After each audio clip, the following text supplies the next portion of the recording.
மகர ராசி மற்றும் மகர லக்ன அன்பர்களுக்கு இந்த செவ்வாய் பெயர்ச்சி ஆகஸ்ட் 26 45 நாட்கள் வீர நடை, வெற்றி நடை, அற்புதமான ஒரு நடை உங்களோட போட போகுது.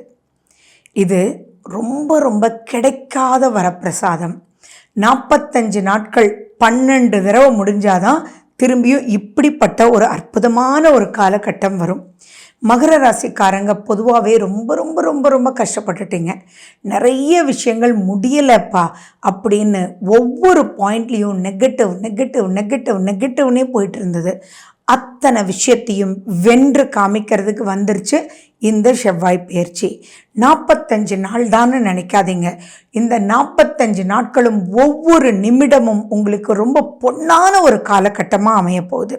சரி, நம்ம சேனல் இதுதான் ஃபஸ்ட் டைம் பார்க்குறீங்க அப்படின்னா சப்ஸ்கிரைப் பண்ணிக்கோங்க, பெல் பட்டனை ப்ரெஸ் பண்ணிக்கோங்க, ஆல்ன்ற ஆப்ஷனை சூஸ் பண்ணிக்கோங்க.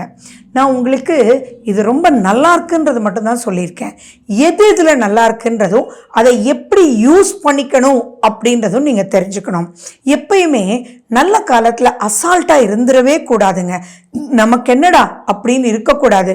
இந்த காலகட்டத்தில் தான் வர இருக்கக்கூடிய எவ்வளவு மைனஸையுமே வாஷ் அவுட் பண்ணி பாசிட்டிவாக எழுந்திருச்சு முன்னாடி இருந்த மைனஸ், பின்னாடி வரப்போகிற மைனஸ் எல்லாத்தையும் ஜெயிக்கக்கூடிய ஒரு காலகட்டம். சரி, இப்போ இந்த காலகட்டத்தில் தொட்டதெல்லாம் துளங்குங்க. 6ஆம் வீடு அப்படின்னா எந்தெந்த மைனஸ் எல்லாம் நீங்கள் கேள்விப்படுவீங்களோ அத்தனை மைனஸையும் பாசிட்டிவாக ஆக்கிறதுக்கு தான் வந்திருக்கார் நம்மளுடைய அருமையான செவ்வாய் பகவான். அந்த செவ்வாய் புதனோட வீட்டில், உங்களுடைய ராசி அதிபதி சனி. அப்போ புதனோட வீட்டில் செவ்வாய் இது எப்படி இருக்கும்னா, நீங்கள் கொஞ்சமாக ஒரு முயற்சி பண்ணால் கூட என்னடா இது இவ்வளோ சூப்பராக நடக்குது அப்படின்ற மாதிரி இருக்கும். தெளிவாக உங்களுக்கு காமிக்குங்க. ஓ, இவங்களுடைய கெப்பாசிட்டி இதுதான் அப்படின்னு காமிக்கும். சரி, இப்போ ஃபார் எக்ஸாம்பிள் நீங்கள் வந்து ஒரு பிஸ்னஸ் நடந்துட்டு இருக்கீங்கன்னு வச்சுக்கோங்களேன். அந்த பிஸ்னஸில் உங்களுக்கு ஒரு மேனேஜர் இருப்பார். பல செக்டர்ஸ்க்கு பல மேனேஜர்ஸ் இருக்காங்கன்னு வச்சுக்கோங்களேன். அப்போது இந்த மேனேஜர் இந்த பார்ட்டில் சரியில்லை, அவரை தூக்கி அங்கே போடணும். அட இதானாப்பா இவருக்கு ப்ராப்ளமு, அட இது ஒரு அரை மணி நேரம் அவருக்கு பர்மிஷன் கொடுத்துட்டா இவ்வளோ நல்லா பெர்ஃபார்ம் பண்ணுவாரா அப்படின்ற பல மாற்றங்கள். இது சொல்லும்போது எனக்கு ஒன்று ஞாபகம் வருது. என்னென்னா, ஒரு பெரிய கம்பெனி சம்மந்தமாக பல டிஸ்கஷன்ஸ் ஒவ்வொரு பாயிண்ட்லையும் நாங்கள் பார்த்துட்டு இருந்தோம். அப்போது அவருடைய ஒரு மேனேஜருக்கு பார்த்தீங்கன்னா காலையில் ஒரு அரை மணி நேரம் அவருக்கு லேட்டாக வர பர்மிஷன் கொடுத்தா நைட்டு 1 மணி ஆனாலும் அவருக்கு ப்ராப்ளம் இல்லை. இது தெரியாமல் அவரை இன்னும் 1 மணி நேரம் முன்னாடி வர சொல்லி பண்ணும்பொழுது ஆட்டோமேட்டிக்காக அவருக்கு அந்த ஒரு சின்ன டிஸ்கம்ஃபர்ட் பெரிய லெவலில் பாதிச்சுட்டு இருந்தது. புரியுதுங்களா? ஸோ இந்த ஒரு கம்ஃபர்ட் அந்த கம்பெனிக்கு தெரிஞ்சிடுச்சு அப்படின்னா இதில் என்ன இருக்குது?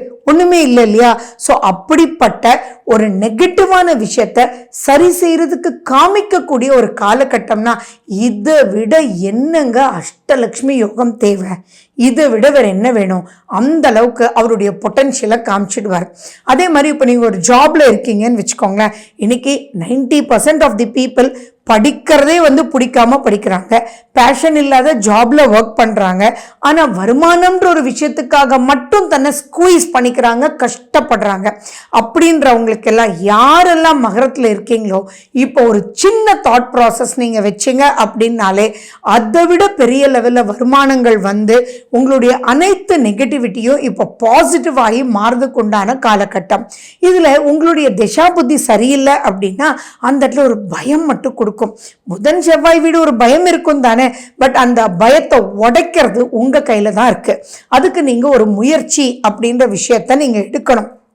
இதில் என்ன ஆயிடுமோ ஏதாயிடுமோ, ஏன்னா சத்ருஸ்தானம் இல்லையா 6ஆம் வீடு. அப்போ இது என்ன ஆயிடுமோ ஏதாயிடுமோன்ற ஒரு பயம் இருக்கும்போது ஜஸ்ட் நீங்கள் யாரோடையாவது டிஸ்கஸ் பண்ணிங்கன்னா, டேய் உன்ன மாதிரி ஆளை தாண்டா தேடிட்டு இருந்தோம், நீ வாடா உனக்கு வந்து 20,000 தான் சேலரியா, இங்கே வந்து 40,000 ரா, உனக்கு இருக்கக்கூடிய டேலண்ட்டுக்கு நீ அவ்வளோ விஷயங்கள் பொட்டன்ஷியலை காமிச்சு நீ ப்ரொசீட் பண்ணலாம் அப்படின்னு சொல்லக்கூடிய காலகட்டம். அப்போ நீங்கள் என்ன பண்ணணும்? இந்த காலகட்டத்தை ஒரு செகண்டு கூட வேஸ்ட் பண்ணாமல் பல விஷயங்களை நீங்கள் வந்து இப்போ முன்னெடுக்கி போகணும். இதில் இன்னொரு விஷயம் சொல்கிறேன், எதிரிகளே இருக்க மாட்டாங்கங்க. இப்போ எப்படிங்க அப்படியெல்லாம் மேடம், என்ன மேடம் விரோதம் இல்லாமல் வாழ்க்கை இருக்குமா, எதிரி இல்லாத லைஃப் இருக்குமானா இப்போ இருக்கும் சார். ஏன் அப்படின்னா, இப்போ நீங்கள் கோபமாக ஒரு விஷயத்த சொல்கிறீங்கன்னு வச்சுக்கோங்களேன், ஆட்டோமேட்டிக்காக அது பாசமாக அவங்க காதில் போய் கேட்கும். இது எப்படின்னா, அவங்களுக்கு நல்லதுக்காக தான் சொல்றீங்கன்னு அவங்க எடுத்துக்குவாங்க. சில விஷயங்கள் பலர் இதை கிராஸ் பண்ணியிருப்பீங்க, நல்லதுக்காக சொல்ல போய் பிரச்சனைக்குள்ள மாட்டிக்கிறாங்க இல்லையா, அதெல்லாம் வேற இடத்துல செவ்வாய் இருக்கும்போது. இப்போ 6ஆம் வீட்டில் செவ்வாய் இருக்கும்போது என்ன ஆகும்னா, நீங்க எப்படிப்பட்ட விஷயத்த சொன்னாலும் அவங்களுக்கு புரிதல் ஆப்போசிட்டா அவங்களுக்கு நன்மையாவே புரிஞ்சு உங்களுக்கு ஃபைனலா நல்லது நடக்கும். இப்படிப்பட்ட விஷயங்கள்லாம் நடக்காதான்றது எல்லாருக்கும் ஆசை இல்லையா? இப்போ மகர ராசி மகர லக்னத்துல இருந்து, ஏன் மகரத்துல ஒரு கிரகம் இருந்து அதனுடைய திசை நடந்துட்டு இருந்தா கூட, அதனுடைய புத்தி நடந்துட்டு இருந்தா கூட, அப்படி பல விஷயங்கள், அதை நம்ம சொல்லுவோம் இல்லைங்களா, அதாவது வாழைப்பழம் நழுவி பாலில் விழுந்துருச்சுன்னு, அந்த மாதிரி அனைத்து விஷயங்களும் உங்க கைக்குள்ள வரக்கூடிய ஒரு அற்புதமான ஒரு காலகட்டம். இப்போ நீங்க எடுக்கக்கூடிய முயற்சி, எவ்வளவு கடன் இருந்தாலும் அந்த கடன் அடைக்கப்படும். சரி, முடியவே முடியாது அப்படின்னு இருந்தா கூட நீங்க யார்கிட்ட கடன் வாங்குனீங்களோ இந்த 45 நாட்களுக்குள்ள போய் அவங்க கிட்ட பேசுங்க. உள்ளது உள்ள மாதிரி நீங்க சொல்லுங்க. அப்ப புரிஞ்சுக்கிட்டு நீங்க போகக்கூடிய காலகட்டம் இந்த செவ்வாய் கரெக்டான காலகட்டமா வகுத்து கொடுக்கும். அப்ப நீங்க போய் பேசும்போது, அப்படியா தம்பி, இவ்வளோ பிரச்சனையில் இருக்கியா, ஏன்பா இது முன்னாடியே சொல்லலாம் இல்லப்பா, சரிப்பா நீ ஜஸ்ட் நீ 1000 ரூபா கொடுத்துட்டு போ அப்படின்னு நீங்க 10,000 ரூபா கொடுக்க வேண்டிய இடத்துல நீங்க 5000 கொடுக்கலான்ற எண்ணத்தோட போயிருப்பீங்க. ஆனா அந்த கடன் கொடுத்தவர் 1000 ரூபா கொடுப்பா, சரிப்பா ஆனா இது மட்டும் எனக்கு பண்ணி கொடுக்குறியா அப்படின்னு சொல்லி அடிஷ்னலா அஃபெக்ஷனேட்டா ஒரு விஷயமும் கொடுக்கக்கூடிய வாய்ப்பு. அப்ப எப்படிங்க விரோதம் வரும்? அப்ப நீங்க எப்படி யூஸ் பண்ணிக்கணும் இந்த பாயிண்ட்டை? அதே மாதிரி யாருக்கெல்லாம் வீடு கட்டிட்டு இருக்கீங்க ஆனா நடக்கவே இல்லை, இழுபறியா இருக்கு, நமக்கு அதுக்கு லோன் அப்ளை பண்ணியிருக்கோம், இன்ஜினியர் பணம் வாங்காம பண்ண மாட்டேன்றாரு, லோனு கிடைக்க மாட்டேங்குது அப்படின்லாம் இருக்கும். இப்போ நீங்க லோனுக்காக கூட போக வேண்டாம், அந்த இன்ஜினியர்கிட்ட போய், சார் என்ன சார் தான் லோன் தான் இன்னொரு 3 மாசத்துல சாங்ஷன் ஆயிடும்ல, அப்படியே சார் நிப்பாட்டுவீங்க அப்படின்னு சொல்லி நீங்க பேசும்போது நீங்க கராரா கூட பேசுங்களேன். அப்போ இல்ல தம்பி இனிமே பாரு நான் கண்டிப்பா பண்ணிடுறேன்ப்பா, நான் ஒண்ணுமே புரியலப்பா அப்படின்னு சொல்லி எதையோ ஒன்று மழுப்பி கடைசியில் அங்க இருந்து சிமெண்ட்டை இங்க கூட்டு நான் போட்டேன்ப்பா அப்படின்னு பணம் வாங்காமலே முடிச்சு கொடுத்தவங்கலாம் இருக்காங்கங்க. பிலீவ் மீ ஆர் நாட், நிச்சயமா இது நடக்கும். ஸோ அப்போ நீங்க இந்த பீரியடை யூஸ் பண்ணிக்கணும், பயந்துக்க கூடாது. என்னடா போய் அவர்கிட்ட எப்படி கேட்கறதுன்னு, அவரையும் கூட்டிகிட்டே லோன் ஆஃபீஸ் போங்க, ஏன் சார் வரலன்னு நீங்க கேளுங்க. கேட்கும்போது அந்த பக்கமும் கொடுப்பாரு. ஸோ இவர் முயற்சி எடுக்கிறீங்கன்றது அந்த இன்ஜினியருக்கு தெரியும். அப்போ கடகட கடகடான்னு கட்டி கொடுத்துருவாரு.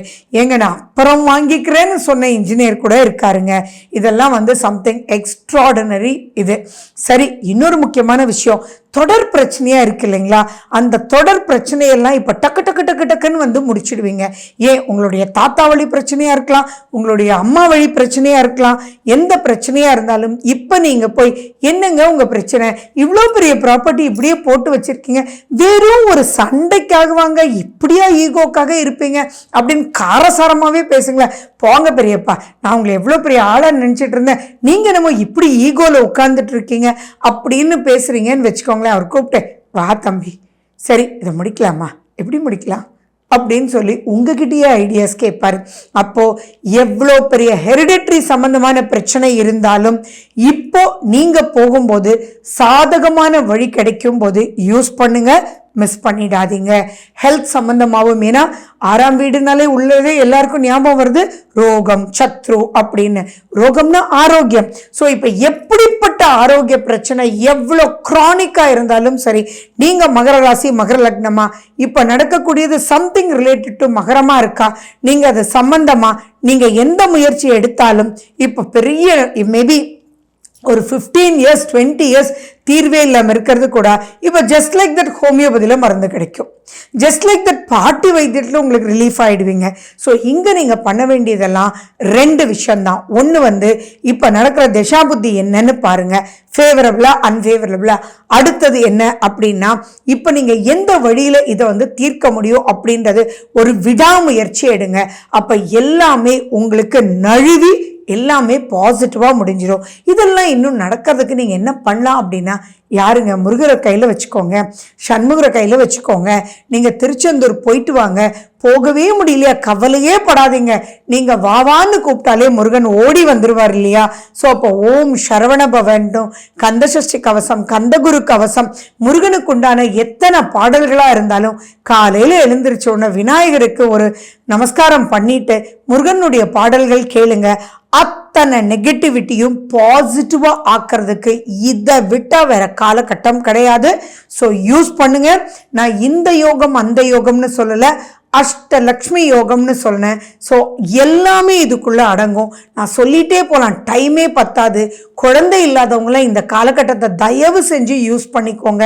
இப்போ நீங்கள் டாக்டர்ஸோட பேசும்போது டக்குன்னு உங்களுக்கு குழந்தை ஃபார்ம் ஆகிடும், சக்ஸஸ் ஆகிடுவீங்க. 16 வருஷம் குழந்தை இல்லை, 22 வருஷம் குழந்தை இல்லை, இவங்களெல்லாம் நான் சந்திச்சிருக்கேன். இந்த மாதிரி காலகட்டத்தை குறித்து கொடுத்துருக்கேன்.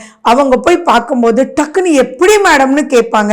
அதே டாக்டர்கிட்ட தான் போவாங்க, ஆனால் எப்படியோ கிளிக் ஆகிடும். அதெல்லாம் தாங்க மேஜிக். அந்த மேஜிக் தான் இந்த 45 நாட்கள் மகர ராசிக்கு நடக்க போது. யூஸ் பண்ணிக்கோங்க. It's something excellent. ஓகே, நன்றி, வணக்கம்.